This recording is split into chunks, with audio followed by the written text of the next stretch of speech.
بسم اللہ الرحمن الرحیم۔ صرف 5 منٹ کا مدرسہ قرآن و حدیث کی روشنی میں۔ سبق نمبر 2۔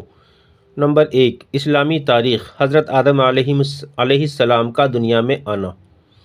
حضرت آدم علیہ السلام پیدائش کے بعد ایک عرصے تک جنت میں تنہا رہتے ہوئے بے چینی محسوس کرنے لگے تو تسلی کے لیے اللہ تعالیٰ نے ان کی بائیں پسلی سے حضرت حوا علیہ السلام کو پیدا کیا اور دونوں کو حکم دیا کہ اس درخت کے علاوہ جنت کی تمام نعمتوں کا استعمال کرو۔ شیطان نے وسوسہ ڈالا اور کہا کہ اس درخت کی خصوصیت یہ ہے کہ اس کا پھل کھانے کے بعد تم ہمیشہ جنت میں رہو گے۔ چنانچہ شیطان کے دھوکے میں آ کر انہوں نے اس درخت کا پھل کھا لیا۔ اللہ تعالیٰ نے اس لغزش کی وجہ سے جنت کا لباس اتار کر دونوں کو دنیا میں بھیج دیا۔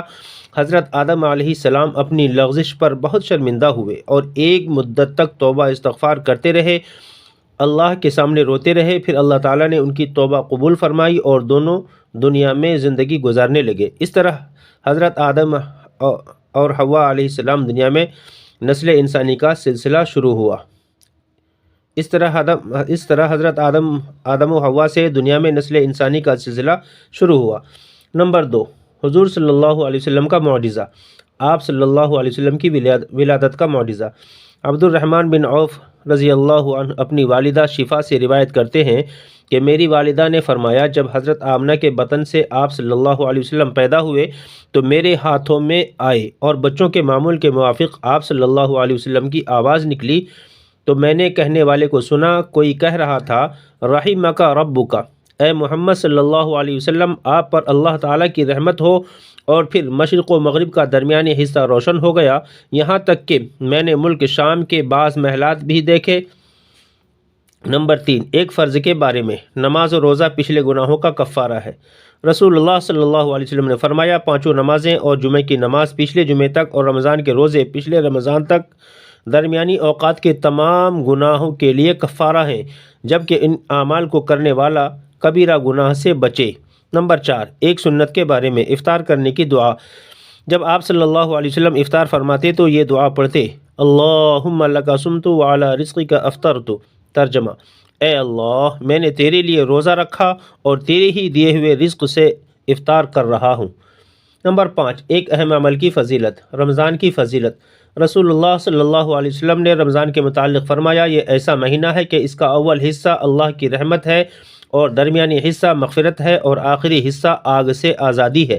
جو شخص اس مہینے میں اپنے غلام یعنی خادم کے بوجھ کو ہلکا کر دے، اللہ تعالیٰ اس کی مغفرت فرماتے ہیں اور آگ سے آزادی عطا فرماتے ہیں۔ نمبر 6، ایک گناہ کے بارے میں۔ سود کھانا۔ قرآن میں اللہ تعالیٰ فرماتا ہے، جو لوگ سود کھاتے ہیں تو یعنی کل قیامت کے دن قبروں سے اس حالت میں اٹھیں گے جیسے کسی جن بھوت نے لپٹ کر پاگل بنا دیا ہو۔ نمبر 7، دنیا کے بارے میں۔ دنیا پر راضی ہونا۔ قرآن میں اللہ تعالیٰ فرماتا ہے، کیا تم لوگ آخرت کی زندگی کے مقابلے میں دنیا کی زندگی پر راضی ہو گئے؟ دنیا کا مال و متاع تو آخرت کے مقابلے میں کچھ بھی نہیں، یعنی اسی لیے کسی انسان کے لیے مناسب نہیں ہے کہ وہ آخرت کو بھول کر زندگی گزارے یا دنیا کے تھوڑے سے ساز و سامان کی خاطر اپنی آخرت کو برباد کرے۔ نمبر 8، آخرت کے بارے میں۔ قبر کے 3 سوال۔ ایک مرتبہ رسول اللہ صلی اللہ علیہ وسلم نے فرمایا، مومن بندہ جب قبر میں پہنچتا ہے تو اس کے پاس 2 فرشتے آتے ہیں اور اس کو بٹھاتے ہیں، پھر اس سے پوچھتے ہیں کہ تیرا رب کون ہے؟ وہ کہتا ہے میرا رب اللہ ہے۔ پھر پوچھتے ہیں کہ تیرا دین کیا ہے؟ وہ کہتا ہے میرا دین اسلام ہے۔ پھر پوچھتے ہیں تمہارا نبی کون ہے؟ وہ کہتا ہے محمد الرسول اللہ صلی اللہ علیہ وسلم۔ نمبر 9، طب نبوی سے علاج۔ ہر مرض کا علاج موجود ہے۔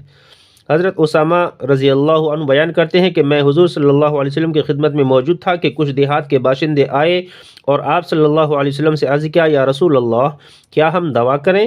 تو رسول اللہ صلی اللہ علیہ وسلم نے فرمایا، اللہ کے بندو ضرور دوا کیا کرو، اس لیے کہ کوئی بیماری ایسی نہیں ہے جس کی دوا اللہ نے نہ پیدا کی ہو سوائے ایک بیماری کے۔ لوگوں نے پوچھا، وہ کون سی بیماری ہے؟ رسول اللہ صلی اللہ علیہ وسلم نے فرمایا، بڑھاپا۔